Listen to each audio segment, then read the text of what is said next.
Gracia y paz sean para cada uno de ustedes.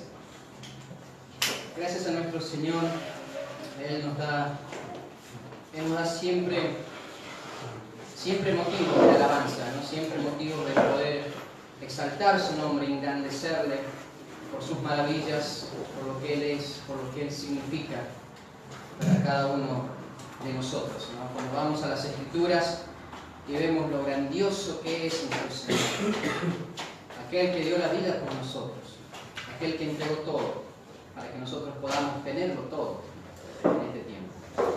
Vamos a ir justamente a las Escrituras. Vamos a ir al libro de los Hechos, capítulo 2. Hechos, capítulo 2.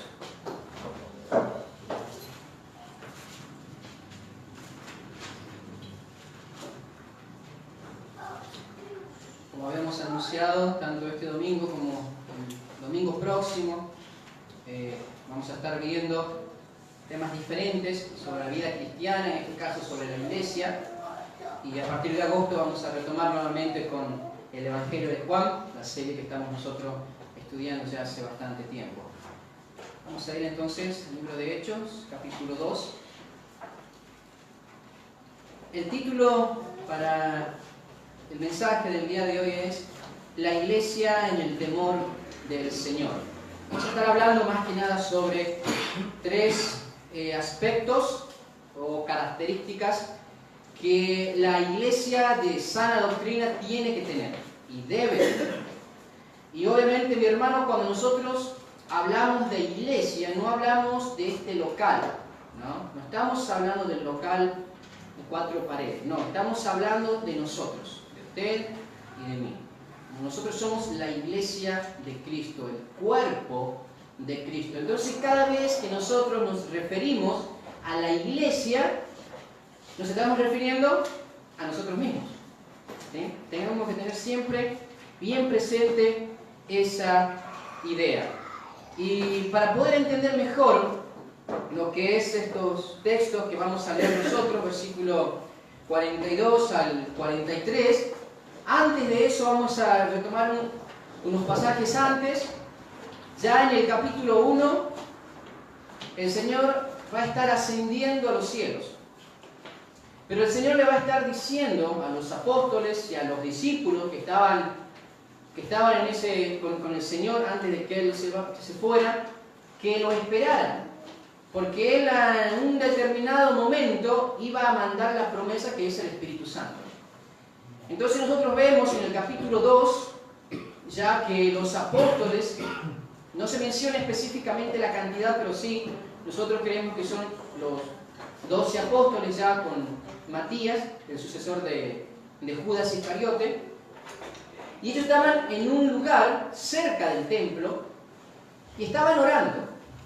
Y en ese momento nos dice la Biblia que viene como un viento recio, llenando ese lugar, esa casa, y entonces en ese momento se le aparecen lenguas como de fuego. Es una expresión. Y en ese momento los apóstoles son llenos del Espíritu Santo. Cuando sucede esto, las personas que estaban en ese lugar, en la fiesta justamente de Pentecostés, había mucha gente en ese lugar en Jerusalén, empezaban a escuchar a estos apóstoles que habían salido despavoridos de ese lugar, gozosos por lo que el Señor había hecho, y estas personas que venían de diferentes regiones, medos, persas, de diferentes lugares, los escuchaban adorar a Dios en su lengua nativa, o sea, en su idioma. Por ejemplo, si los apóstoles hablaban el español, entonces ellos empezaron a hablar, uno el inglés, el otro el francés, el otro el portugués, ¿no?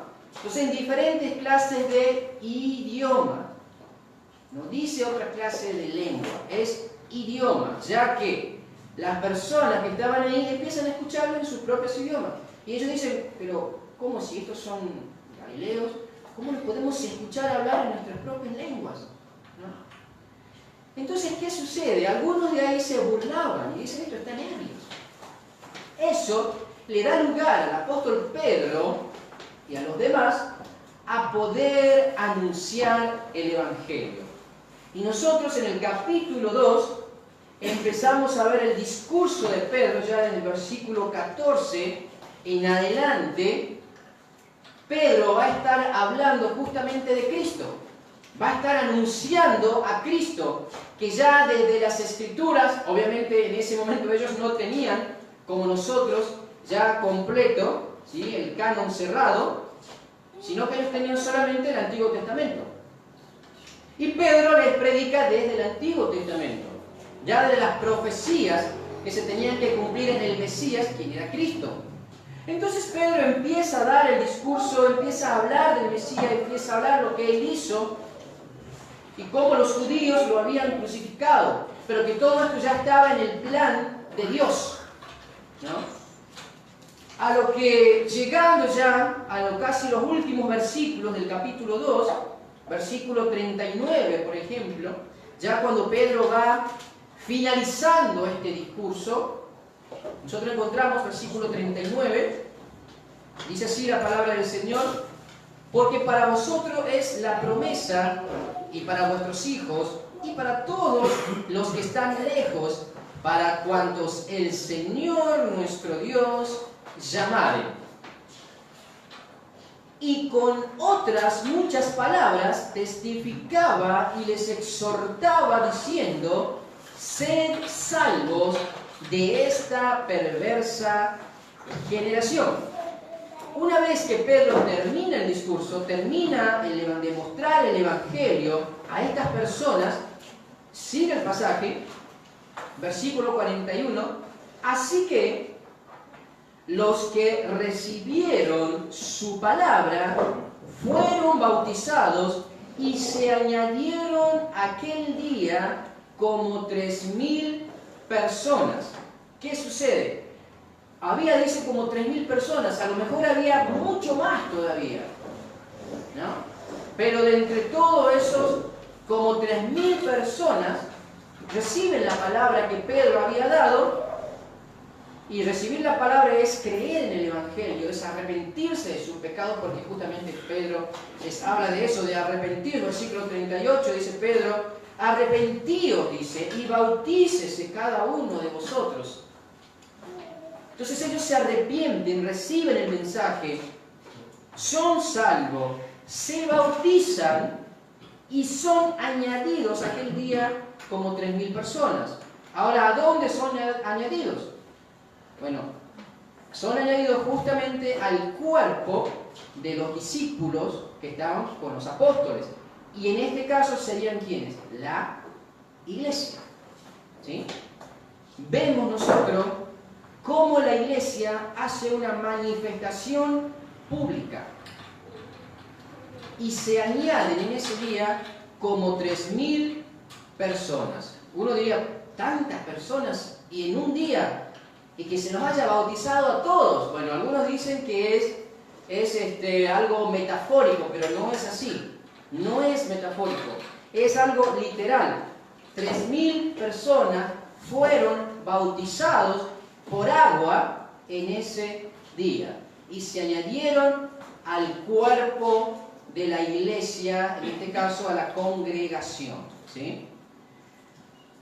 Pasamos ahora entonces al texto que nosotros vamos a estar viendo en esta noche, y es el versículo 42.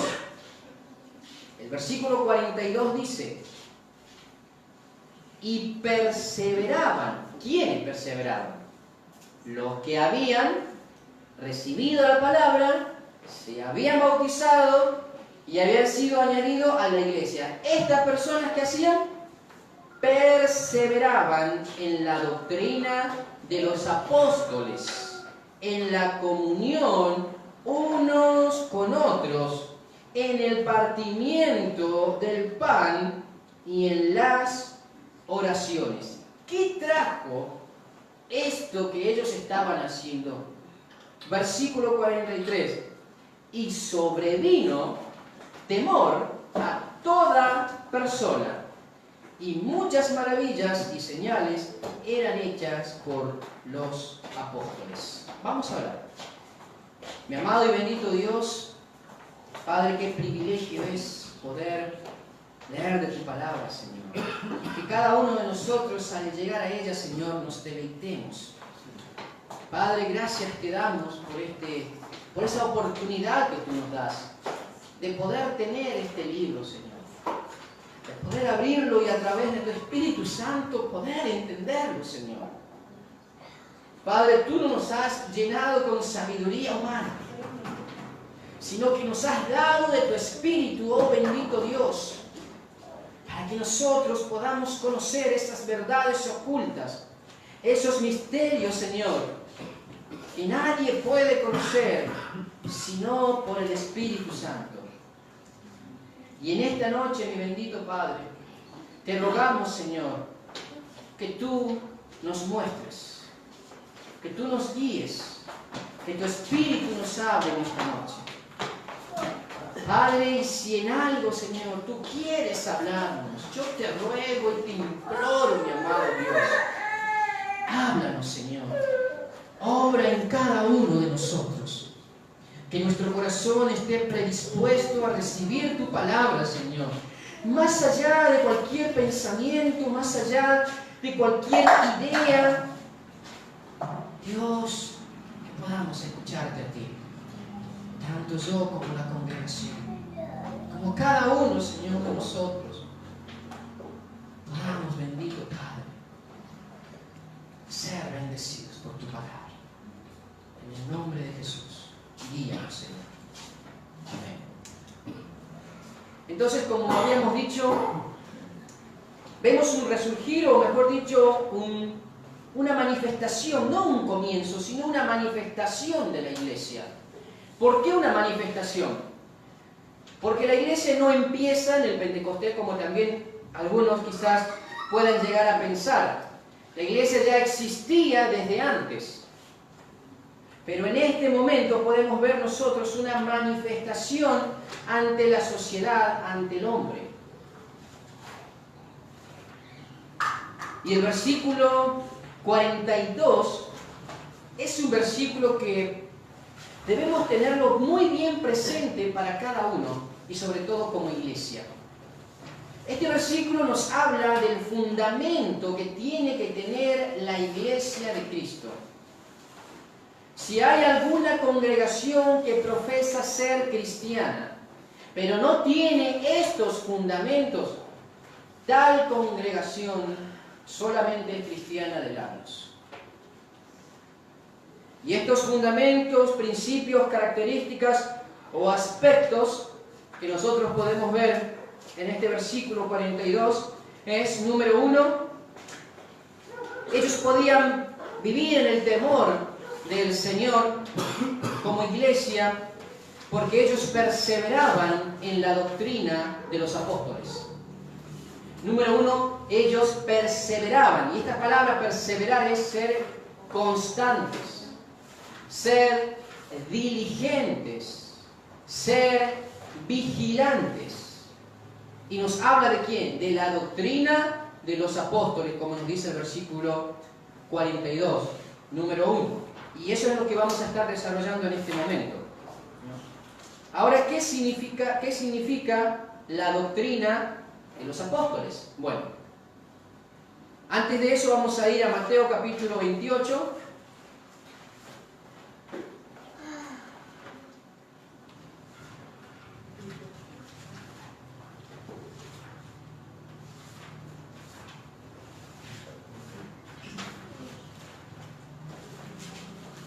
Mateo capítulo 28.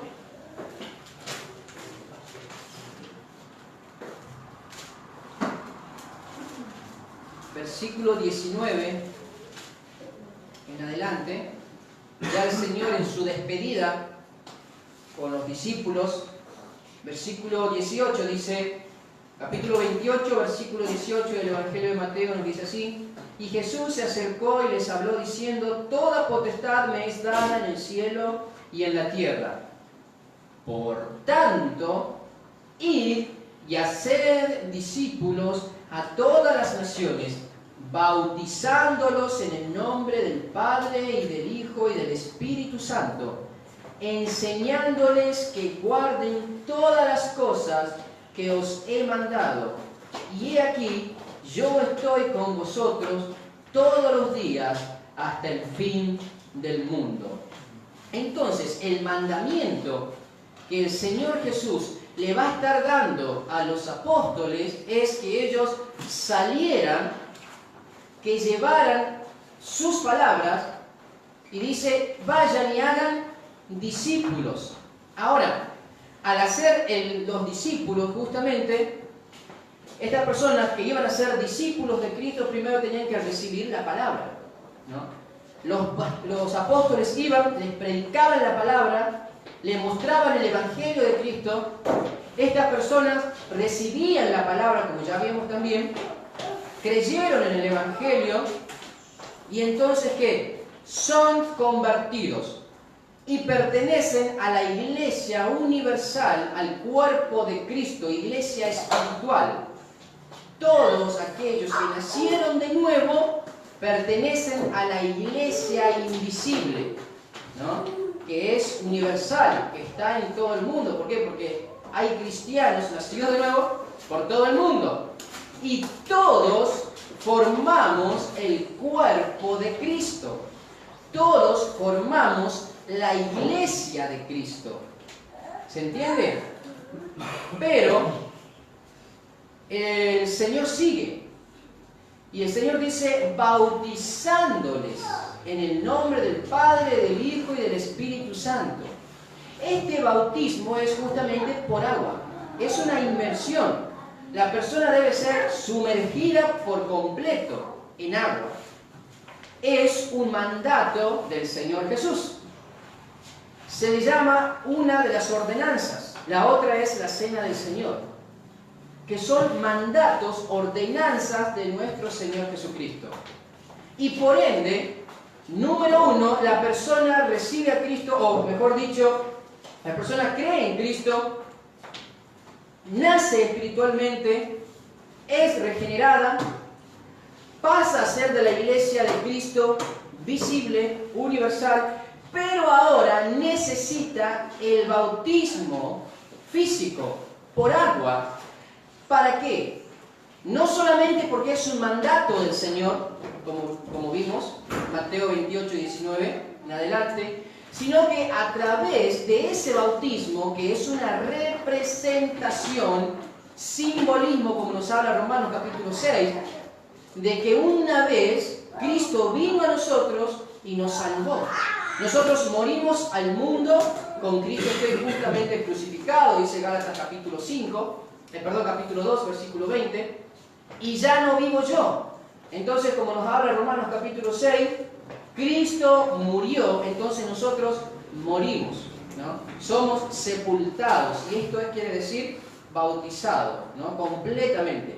Cristo resucita al tercer día, Él es la primicia, y nosotros resucitamos con Él. Ahora, esa nueva vida, esa nueva naturaleza en Cristo es manifestada solamente a través de un simbolismo en las aguas del bautismo. ¿Es necesario el bautismo? Por supuesto. A través del bautismo en agua, una persona, el cristiano, pertenece y pasa a ser de la iglesia local. Tenemos la iglesia universal, que somos todos en Cristo, ¿sí? Toda persona que ha nacido de nuevo pertenece a la iglesia universal de Cristo, ¿sí? Al cuerpo de Cristo. Pero ahora, al ser bautizados, pasan a ser miembros de una iglesia local. ¿Por qué local? Y porque está en una localidad, ¿no? En un lugar. Entonces, en ese lugar hay una congregación de hermanos que sirven al Señor. Y esta persona, al ser bautizada en esa iglesia, pasa a ser miembro de esa iglesia.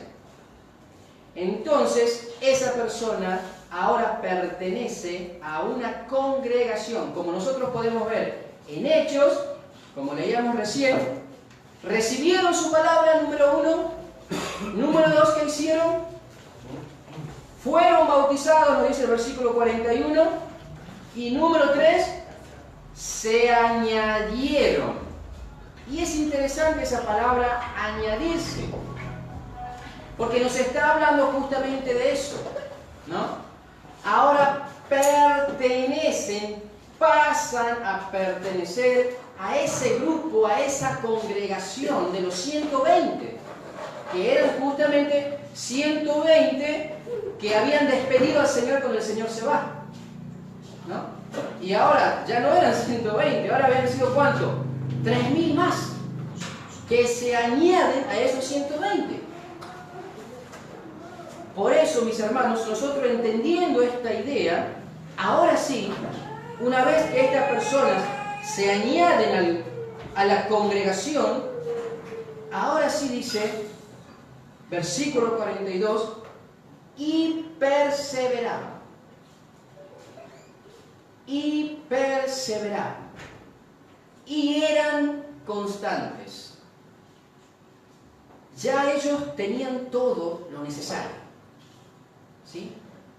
Y ahora ellos estaban en obediencia para servir y agradar a su Señor. Entonces, a través de esto, nosotros podemos entender la importancia, volvemos a recalcar, del bautismo. La importancia de pertenecer a un lugar, ¿no? En este caso a una congregación. Es bíblico y es necesario. Y vemos también, porque más adelante nos dice la palabra del Señor, que estos hermanos que estaban juntos perseverando, como dicen los versículos siguientes, versículos 43, 44, 45, 46, y dice que ellos también perseveraban y compartían en el partimiento del pan, versículo 46. Y ese partimiento del pan tiene que ver lo mismo con la cena del Señor, que también ya vamos a llegar ahí. Pero solamente podían participar aquellos que se habían añadido a la iglesia. Por eso cuando usted ve que nosotros tenemos la cena del Señor, solamente participan ¿quiénes? Los que son miembros de la iglesia, ¿no? Aquellos que ya se bautizaron, ya sea en este lugar o en otra iglesia, pero siendo nacidos de nuevo. Hay muchos que pueden decir, sí, pero yo me bauticé quizás, conozco muchas personas, ¿no? Yo me bauticé en un lugar, bueno, pero no era salvo. ¿Vale ese bautismo? Y no, porque solamente recibiste agua mojada, pero nunca fuiste salvo. Entonces, ¿cuándo vale el bautismo? Cuando yo soy salvo. Porque el bautismo representa eso, justamente mi salvación interna, ¿no? Bien, entonces número 1, podemos ver, ahora sí entramos en el mensaje, ahora sí podemos ver el primer punto después de esta introducción. ¿Cómo saber si mi iglesia camina en el temor del Señor? Recuerden, cuando decimos iglesia me estoy refiriendo a mí mismo. Nunca hagamos y cometamos el error de pensar, mi iglesia, la iglesia, ellos. No.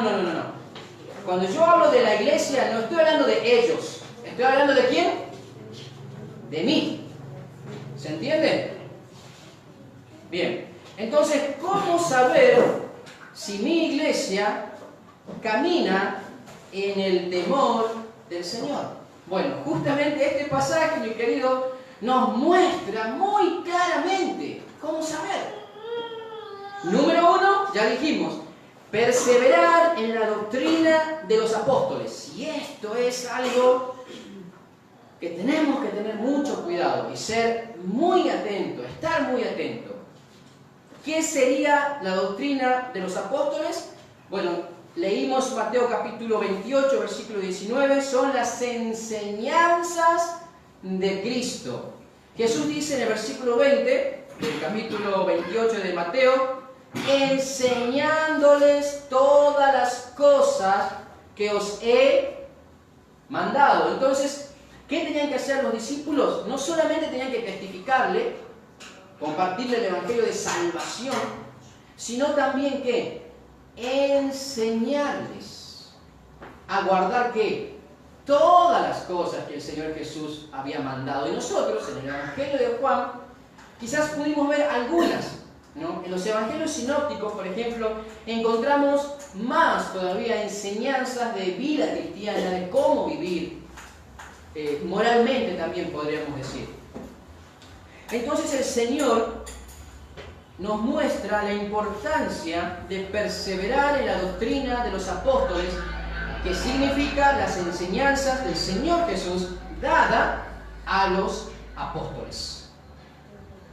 La doctrina de los apóstoles no es que era la doctrina de los apóstoles, que ellos tenían una doctrina y... No. Eran las enseñanzas de Jesús. Solamente, ¿qué hacían los apóstoles? Enseñaban lo que habían recibido. ¿Sí? Entonces, eso es la doctrina de los apóstoles. Y dice el pasaje, perseveraban en la doctrina de los apóstoles. Ahora, esta doctrina de los apóstoles obviamente nos habla de las enseñanzas de Cristo, pero más allá nos habla del Evangelio de Cristo. Que dicho sea de paso, usted el domingo anterior, el hermano Cristian estuvo justamente hablando sobre el Evangelio de Cristo. Y fue hermoso porque él pudo profundizar en lo que es el Evangelio de Cristo. Nosotros no vamos a profundizar tanto porque el tema es largo y se nos iría. Pero sí teniendo idea y en cuenta que el Evangelio de Cristo nos habla de la condición del hombre ante Dios. ¿Quién es Dios? ¿Quién es el hombre? ¿En qué condición está el hombre ante Dios? Y acá viene lo hermoso. La solución que nos da Dios. Cristo. Cristo es la solución. Conocer la obra redentora de Jesucristo. Viendo esto, el Evangelio, lo que ellos debían perseverar era en el Evangelio de Cristo. Tristemente hoy en día, ustedes seguro ya han escuchado esta frase muchas veces, o a lo mejor alguno, y es verdad, hoy en día al Evangelio de Cristo se lo reduce simplemente a 4 leyes espirituales, o simplemente a decir, invitar a Cristo a venir a tu corazón. Y haciendo esa oración de fe, entonces ya sos salvo, ¿no? Y se reduce el Evangelio a una oración.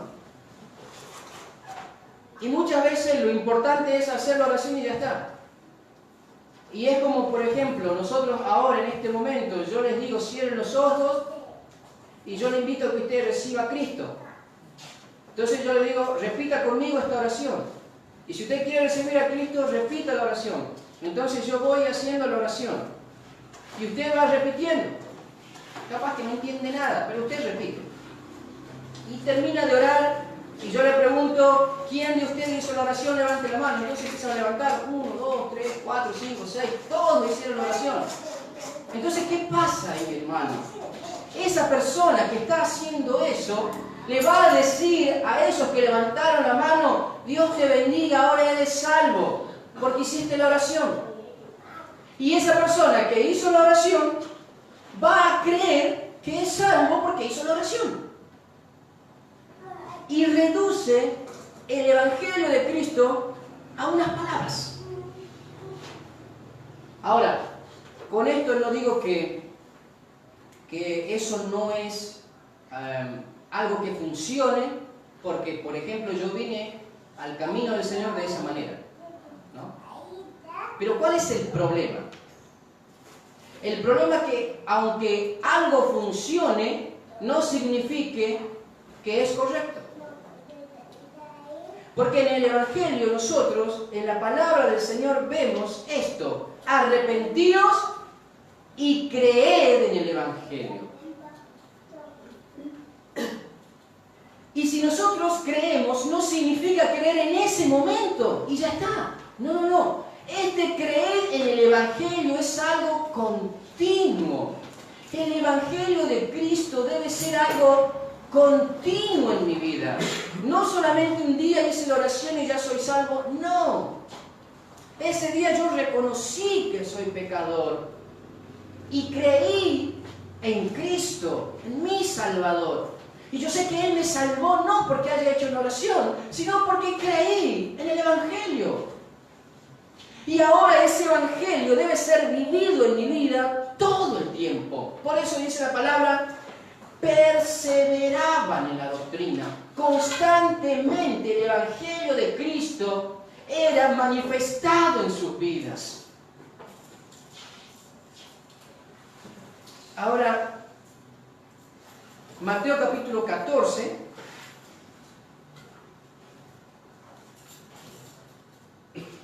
durante el ministerio terrenal de Jesús, Él enseñó con autoridad lo que los apóstoles después iban a tener que decir. Entonces, primeramente el Señor enseña, pero después el Señor va a estar delegando lo que ellos tenían que hablar en su nombre, ¿no? En el nombre de Jesucristo. Mateo capítulo 14, versículo 26.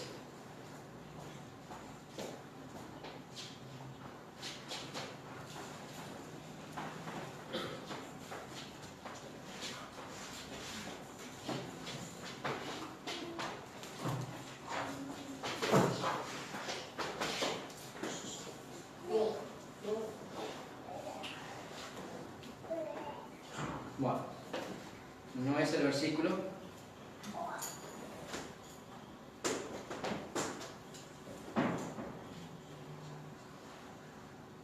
Se me fue el versículo, no es ese.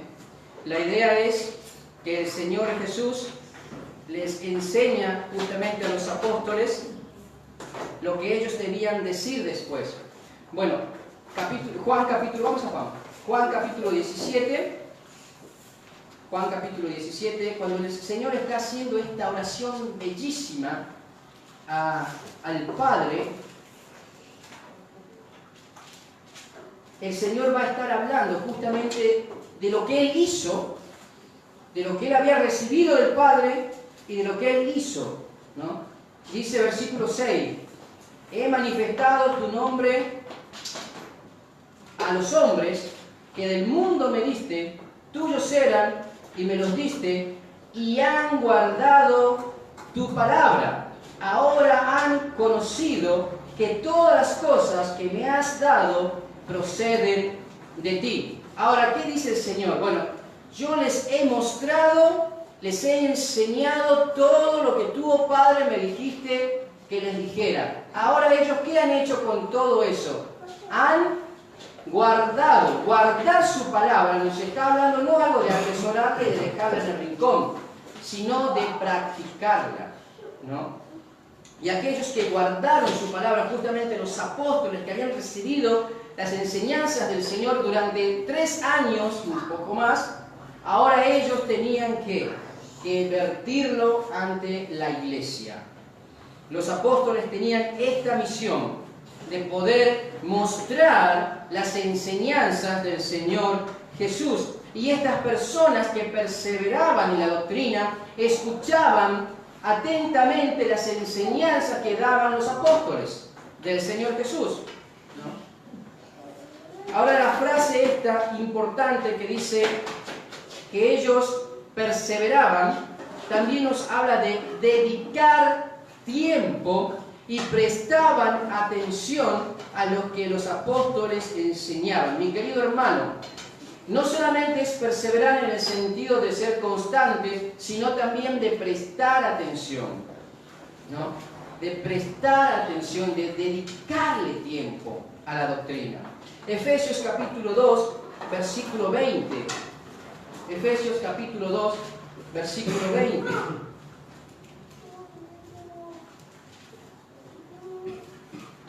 Efesios capítulo 2, versículo 20.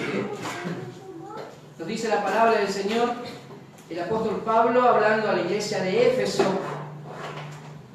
2:20 dice, edificados sobre el fundamento de los apóstoles y profetas, siendo la principal piedra del ángulo Jesucristo mismo. Ahora el apóstol, ¿qué les manda a la iglesia? Que sean edificados ¿sobre qué?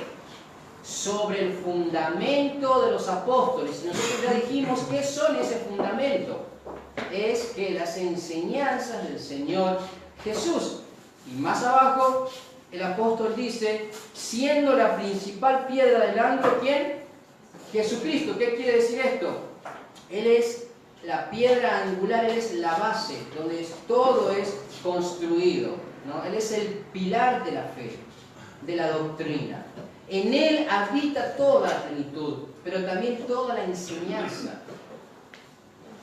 Su base, su regla y fundamento eran justamente las palabras de Cristo. Y en esto perseveraba la iglesia, justamente en Hechos capítulo 2. Pero tristemente, mi querido hermano, hoy en día, en diferentes lugares, en otras iglesias, esta no es la realidad.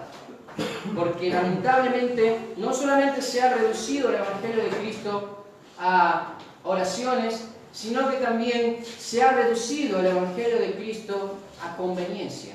Y nosotros que estamos estudiando el Evangelio de Juan hemos podido ver justamente eso, cómo las personas se acercaban a Jesús solamente por conveniencia, por interés. Pero cuando el Señor Jesús le mostraba lo que iba a costar el seguirle, ¿qué hacían ellos? Se alejaban. Y hoy en día vemos lo mismo. Mientras la iglesia le ofrezca entretenimiento, metodología, confort, palabras hermosas y lindas para retenerlos, entonces ellos están bien. Pero en el momento que la iglesia empieza a predicar, arrepentíos y creer en el Evangelio, sean santos, entonces las personas empiezan a alejarse. Porque solamente estaban buscando conveniencia. Hay un cantante que es un cantante que al principio de su carrera escribía canciones realmente muy edificantes para las iglesias, ¿no? Pero que tristemente tanto él como muchos otros se desvirtuaron y empezaron a lucrar con la fe. Y esta persona, entre tantas blasfemias y herejías que dijo esto: la doctrina y la Biblia no son partes esenciales para la iglesia de hoy. Lo importante es el amor. Seguir el amor de Cristo. Amar con el amor de Cristo. Esto es terrible porque estamos sacando de lado lo principal, la doctrina, el fundamento. Solamente por hablar del amor. Y esta persona es Jesús Adrián Romero, que a lo mejor alguno lo escucha. El peligro de no perseverar y ser constantes en la doctrina es que somos blancos fáciles para las herejías y enseñanza que solo engrandecen al hombre buscando solo su conveniencia. Hay tantas personas que tratan de sacar a aquellos que están en la sana doctrina con engaños. ¿Cuántas sectas y religiones hay? Gente que se cree Jesús, gente que dice, oye, estaba escuchando una barbaridad realmente, de alguien que dice que tiene el Espíritu de Cristo en el sentido de que Él es un Salvador más, como Jesús. O sea, cosas totalmente heréticas, ¿no? Pero todo esto sucede cuando uno no persevera en la doctrina. Y vamos a ver justamente 2 de Timoteo capítulo 4 versículo 3, la segunda carta a Timoteo por parte del apóstol Pablo, capítulo 4, versículo 3. Ya el apóstol Pablo le estaba adelantando a Timoteo que estas cosas que nosotros estamos hablando iban a suceder. Vamos a leer desde el versículo 1, ¿sí? Segunda de Timoteo capítulo 4, versículo 1 dice así: te encarezco delante de Dios y del Señor Jesucristo, que juzgará a los vivos y a los muertos en su manifestación y en su reino, que prediques la palabra, que intes a tiempo y afuera de tiempo, redarguye, reprende, exhorta con toda paciencia y doctrina. Mire bien eso, preste mucha atención en ese versículo 2. Lo que Pablo le está encareciendo a Timoteo que haga. Predica, estudia, exhorta, enseña. ¿Por qué? Mire lo que dice el versículo 3. Porque vendrá tiempo cuando no sufrirán la sana doctrina, sino que teniendo comezón de oír, se amontonarán maestros conformes a sus propias concupiscencias, y apartarán de la verdad el oído y se volverán a las fábulas. Otra versión, la versión del lenguaje actual, dice así: porque llegará el día en que la gente no querrá escuchar la buena enseñanza, o sea, la doctrina. Al contrario, querrá oír enseñanzas diferentes. ¿A quién? A la sana doctrina. Por eso buscarán maestros que les digan lo que quieren oír. Más claro, imposible.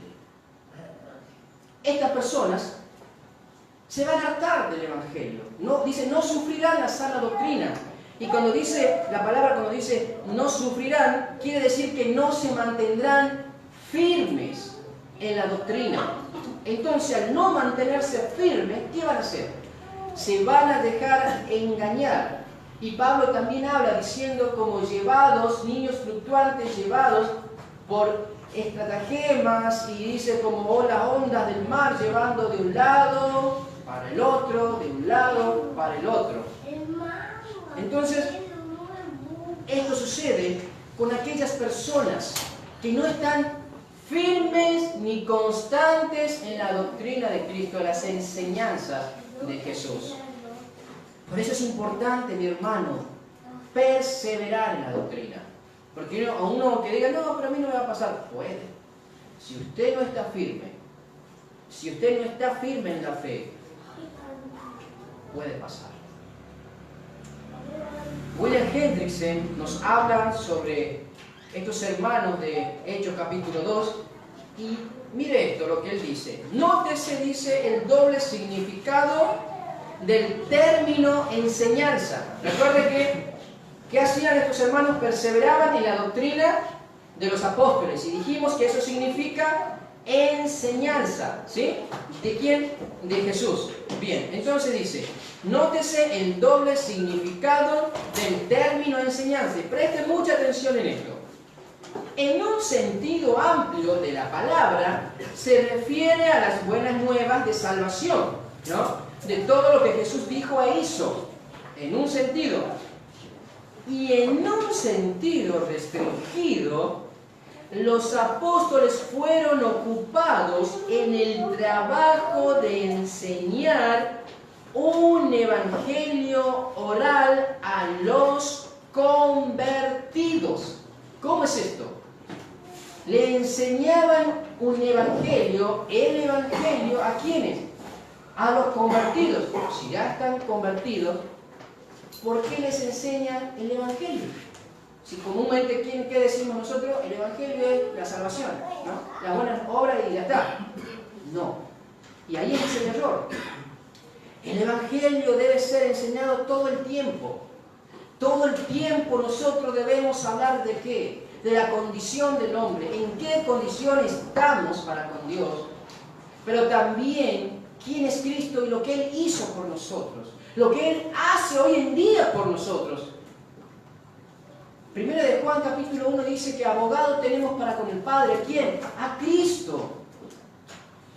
Hoy en día Él está delante del Padre, abogando por nosotros. Entonces, qué importante entender, mi querido hermano, que una vez recibí el Evangelio, pero que ahora ese Evangelio debe ser evidente en mi vida todo el tiempo.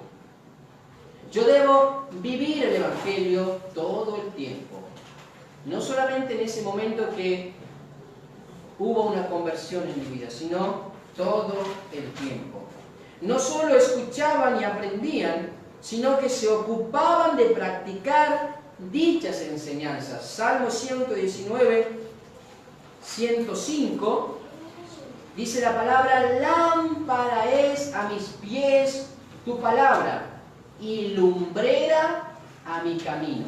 La palabra del Señor, dice, es lámpara a mis pies, pero también es la lumbrera, ¿no? La luna, que alumbra ¿qué? Mi camino, mi vida.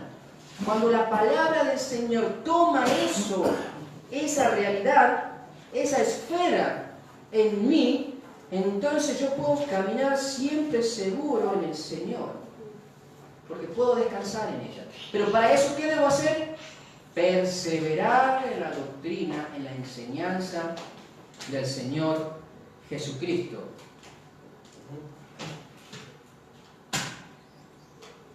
Ahora, el Evangelio debe ser una recepción constante en mi carácter y voluntad para que el fruto de aquella salvación sea cada vez más evidente en mí, ¿no? Si el Evangelio cada vez es recepcionado en mi vida todo el tiempo, cada vez va a ser más evidente, va a fluir cada vez más en mí. Ahora sí pasamos al segundo punto. Número 1, ellos perseveraban en la doctrina de los apóstoles, en la enseñanza del Señor Jesús. Pero también, número 2, ellos perseveraban en la unidad unos con otros. Dice el versículo: y perseveraban en la doctrina de los apóstoles, en la comunión unos con otros. Ahora, dijimos que la iglesia sana tiene que tener estas tres características. Número 1, perseverar en la sana doctrina. Número 2, tiene que haber ¿qué? Una perseveración constante ¿en qué? En la comunión. No puede haber una iglesia sana si no hay comunión entre hermanos. No se puede. Esto no es un club social, esto no es un comité en donde hay muchísima gente que son socios, algunos ni se conocen, otros se odian. No, esto no es así. Esto es una familia, somos cuerpo de Cristo. Debe haber una común unión, algo en común que nos une. Significa eso. ¿Qué es esto en común que nos une? Cristo. Entonces debemos perseverar en esa comunión. Dice que ellos perseveraban en la comunión unos con otros. ¿Por qué? Porque antes perseveraban en la enseñanza. Entonces, ¿cómo puedo yo perseverar? ¿Cómo yo puedo tener comunión con mi hermano? Primero debo tener ¿qué? Una constancia en las Escrituras.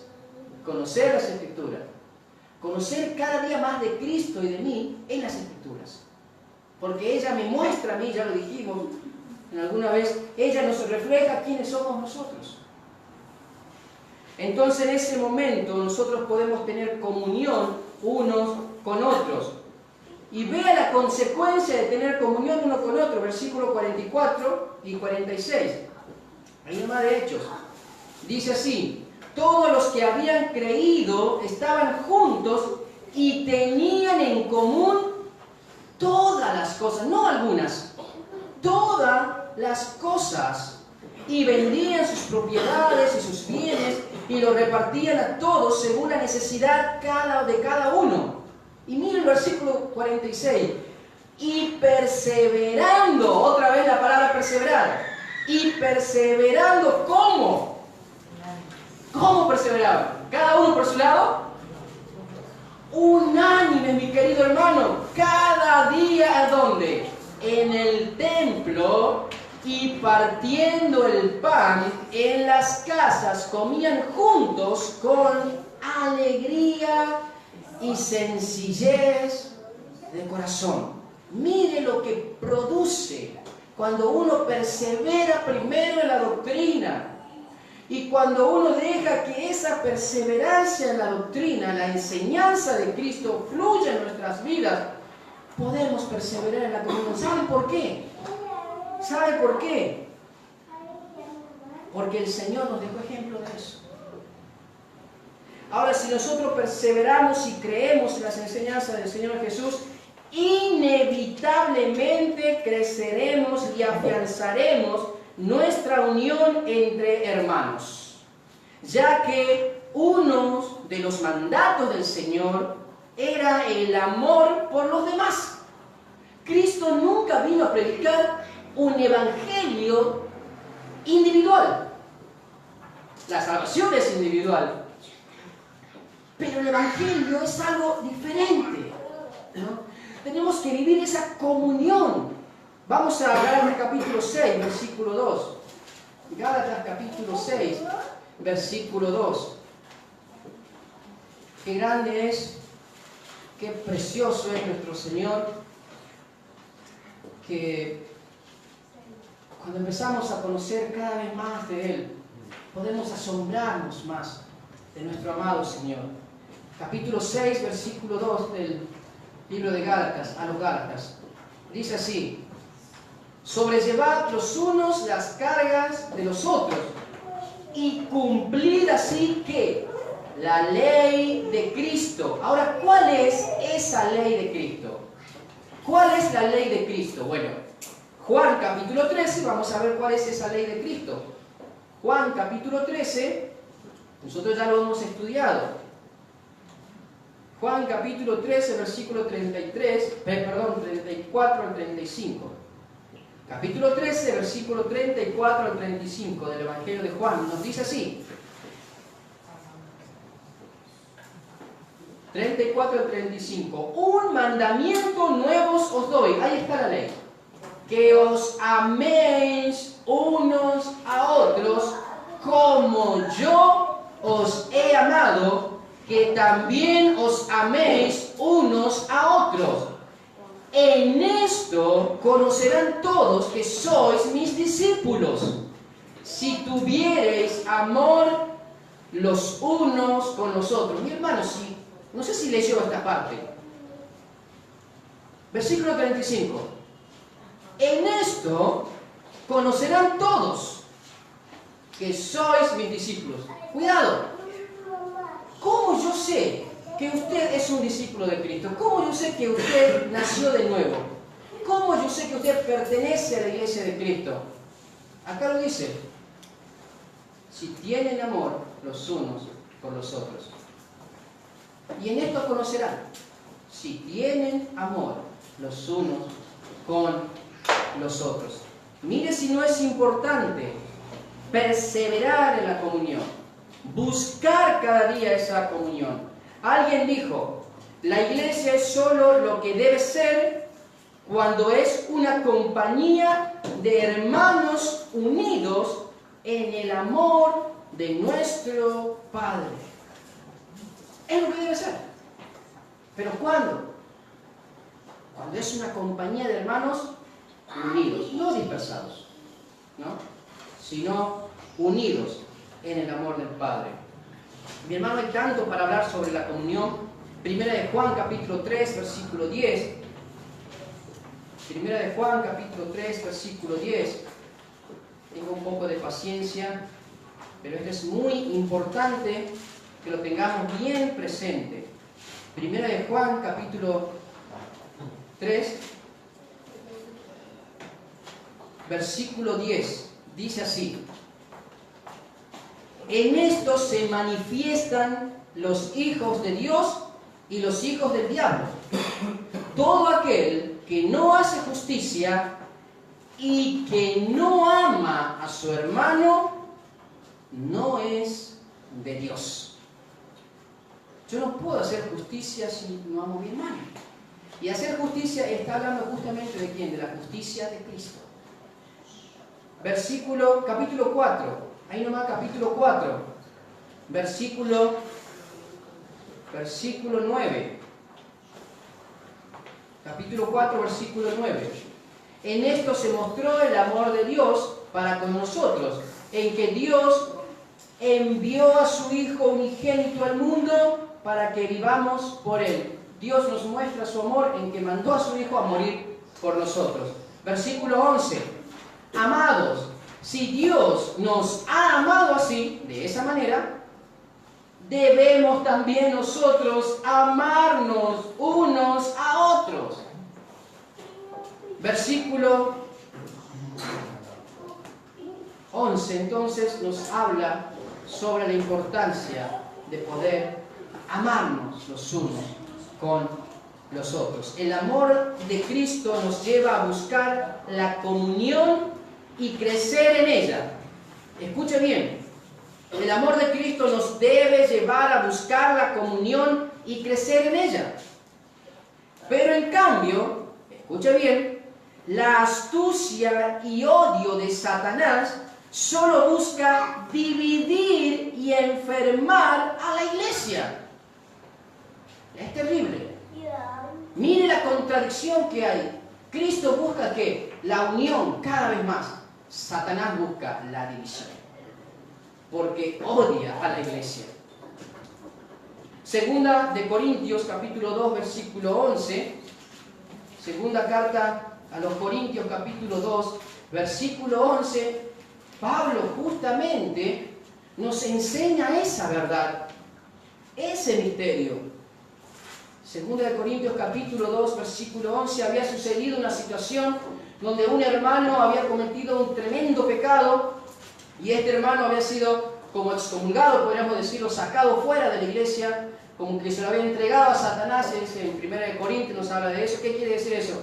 Cuando el hermano no se arrepiente de sus faltas, entonces la iglesia tiene la potestad de poder ¿qué?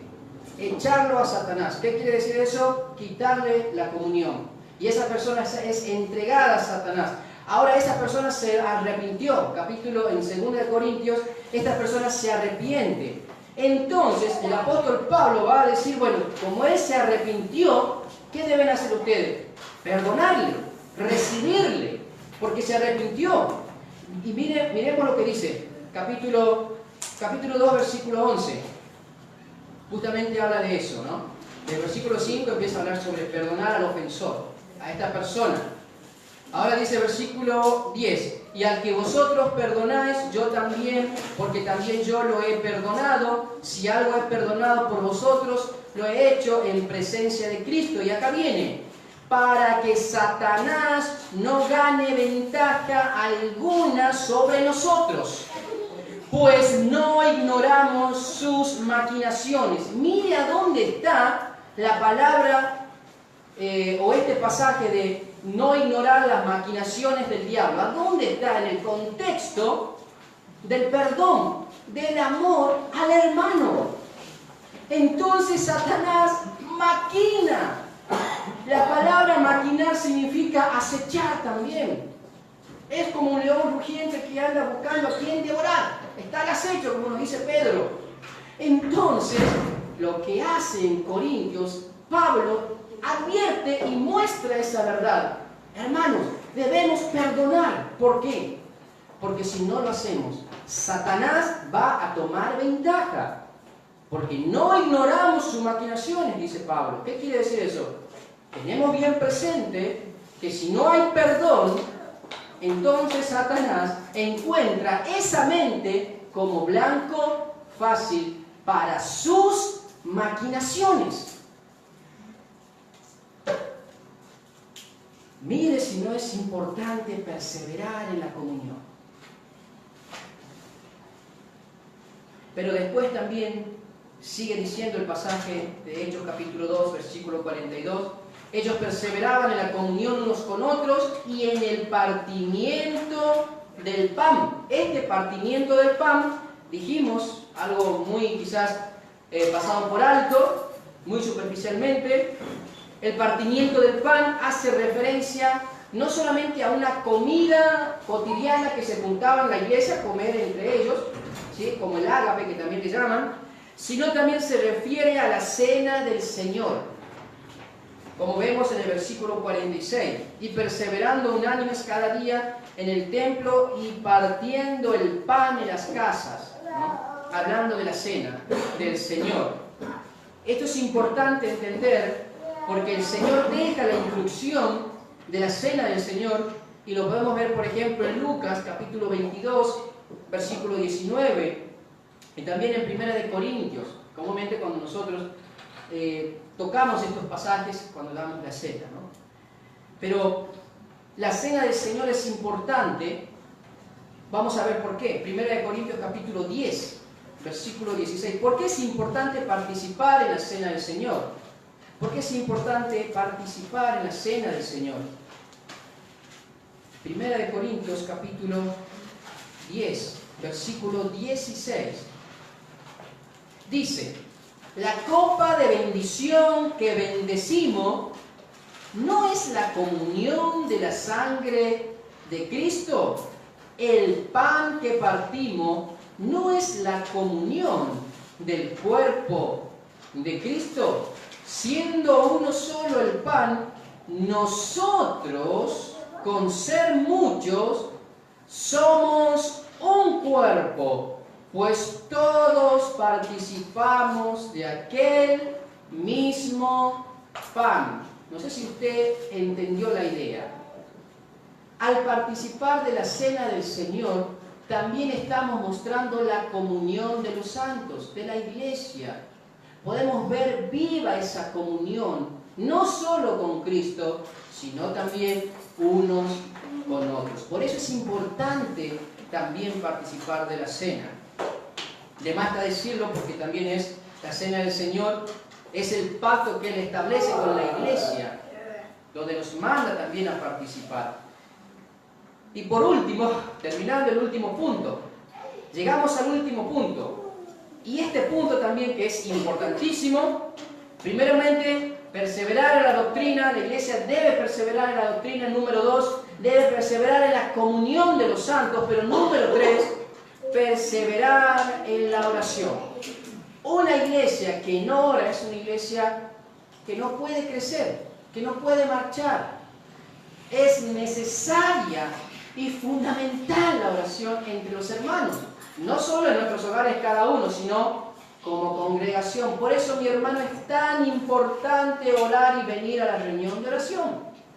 Porque debemos como iglesia orar y clamar al Señor. Un misionero llamado David Brainerd dijo estas palabras. Él era un misionero a los indios. Él dijo así: pasar una hora con Dios excede infinitamente todo el placer de este mundo. Una hora con Dios, dice, excede todo el placer de este mundo. Imagínese los placeres que hay, que usted haya disfrutado y vivir todas las cosas. Bueno, pasar con Dios, dice, que excede todo eso. Todo eso.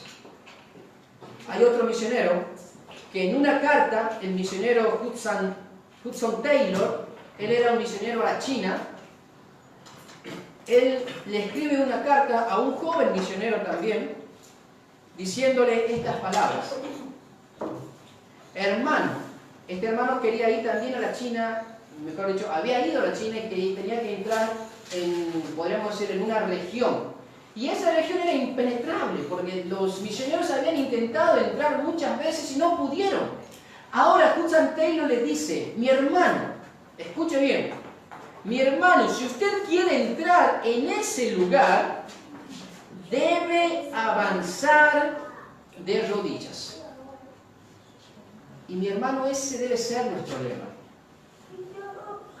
Si nosotros queremos avanzar en esta vida cristiana, si nosotros queremos avanzar como iglesia en la comunión unos con otros, si queremos avanzar y perseverar en la doctrina, cada día conociendo más del Señor, si nosotros queremos avanzar en este pueblo para que el pueblo de la Lomita conozca la sana doctrina, la única manera es avanzar de rodillas.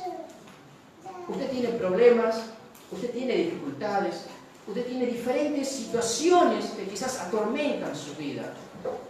La mejor manera de enfrentar todo eso es hacerlo de rodillas. Recuerde esto: una hora con Dios debe exceder todo el placer del mundo. Hechos capítulo 12, y con esto terminamos, mi hermano, espero que pueda aguantar Hechos capítulo 12, y esto es también muy, pero muy importante, muy grandioso. Hechos capítulo 12. Hechos capítulo 12 nos habla sobre el encarcelamiento de Pedro y de Jacobo. Jacobo es muerto, pero Pedro es encarcelado. Versículo 4. Mire lo que sucede.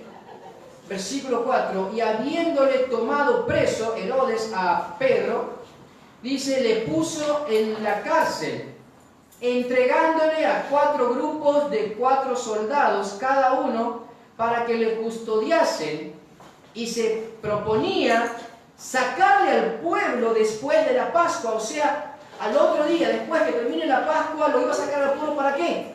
Para matarlo. Mire lo que sigue diciendo el versículo. Versículo 5. Así que Pedro estaba custodiado en la cárcel, ¿sí? Pero la iglesia hacía sin cesar oración a Dios por él. Esta palabra sin cesar es lo mismo, constancia, perseverancia. Pedro estaba pasando una situación, imagínese usted, totalmente terrible, iba a morir. Allá había muerto Jacob y ahora le tocaba a Pedro. ¿Y qué hacía la iglesia? La iglesia no estaba llorando, no estaba escondida, corriendo, no se había huido. No, ¿qué hacía? Oraba. ¿Por quién? Por Pedro. Y mira el resultado de la oración y de la constancia. Versículo 12.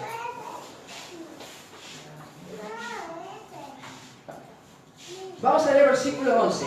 Entonces Pedro, volviendo en sí, dijo, ahora entiendo verdaderamente que el Señor ha enviado su ángel y me ha librado de la mano de Herodes y de todo lo que el pueblo de los judíos esperaba. Y habiendo considerado esto, llegó a la casa de María, la madre de Juan, el que tenía por sobrenombre Marcos, donde muchos estaban reunidos, ¿haciendo qué? Orando. Entonces, esta oración de la iglesia, hermano mío, tuvo eficacia, porque llevó a la liberación de Pedro. Por eso es importante, mi querido hermano, la oración. Orad sin cesar, dice también en Tesalonicenses. Efesios capítulo 6, versículo 18. Que seamos constantes, seamos diligentes, que oremos en el Espíritu, con toda oración y súplica. Efesios 6, 18. Y oremos por quienes, por los santos, pero también por nosotros que llevamos el Evangelio, dice el apóstol Pablo. Mi hermano, como lo dijo Hudson Taylor, si queremos avanzar, si usted quiere avanzar en su vida cristiana, la única manera es de rodillas. Que el Señor bendiga su palabra y que nosotros entendamos bien estos fundamentos. Perseverar en la doctrina, perseverar en la comunión, perseverar en la oración. Quiera Dios que ese sea su desafío en esta noche y de ahora en más. Oremos. Mi amado y bendito Dios, gracias.